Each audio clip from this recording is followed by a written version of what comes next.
Hi, I'm Jack Eckstein. I'm a corporate and securities lawyer here at Fairfield and Woods. And we're talking about the sell side of mergers and acquisitions. But we're talking with John Leonard, who used to be the corporate department chair, but who spends a lot of time selling businesses. So today we're going to chat about negotiating the letter of intent with the buyer. So John, do you have anything you want to mention before we go forward? No, let's roll right in, John. Okay. John, do you need a letter of intent or can't you just negotiate right to the contract of sale? Now, I have some clients where we go right to contract, but those are typically smaller sales.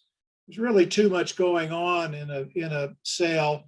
And believe me, it saves time and money by summarizing what's going to be in the larger purchase agreement.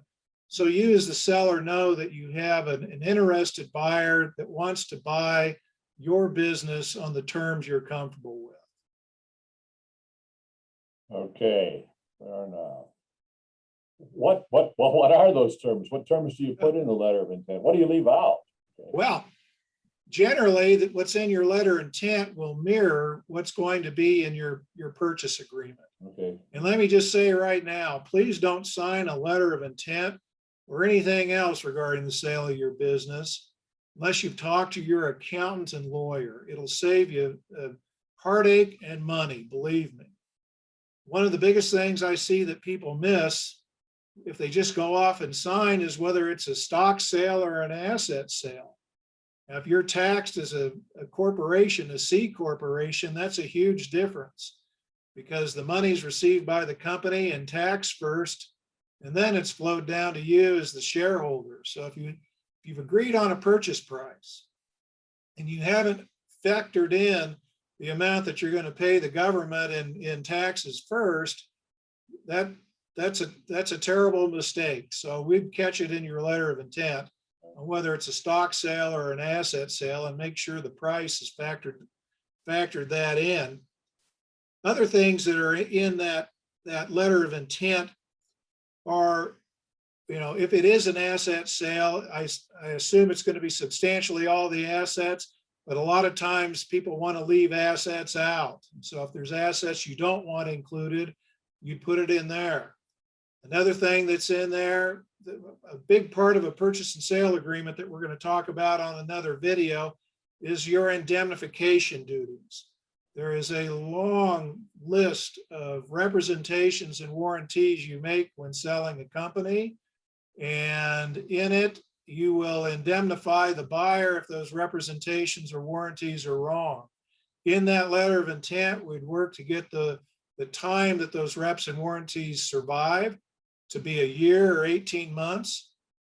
We'd negotiate whether there'd be an escrow set up to cover those indemnities. We'd cover the amount of the indemnity. That you don't want to leave that to your purchase and sale agreement.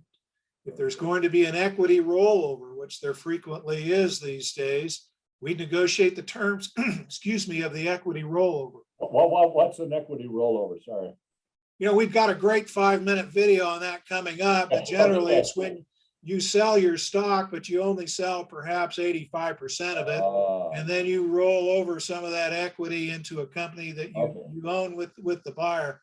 But I've got an Academy Award winning video coming up on equity rollovers. Okay. Suffice it to say, the same things that are going to be in your purchase and sale agreement, you want to summarize in that letter of intent so you can tell early on whether you have a serious buyer that wants to buy your company on the terms you want to sell.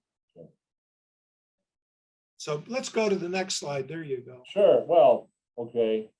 So there's a non-disclosure agreement, and when do we have a non-disclosure agreement with the buyer? That's a great question. You probably are going to do that prior to executing the letter of intent, because even to get to a letter of intent, you're going to have to tell this buyer some things about your company that are private. So in the process, you're probably, you're working with an investment banker, we hope. You are going to execute, the investment banker is going to find one or more potential buyers. You'll enter into a non-disclosure agreement with one or more of those buyers, and then we'd entertain bids. They'd submit letters of intent to you with the price and whether it's a stock or asset sale. So that's how that process works.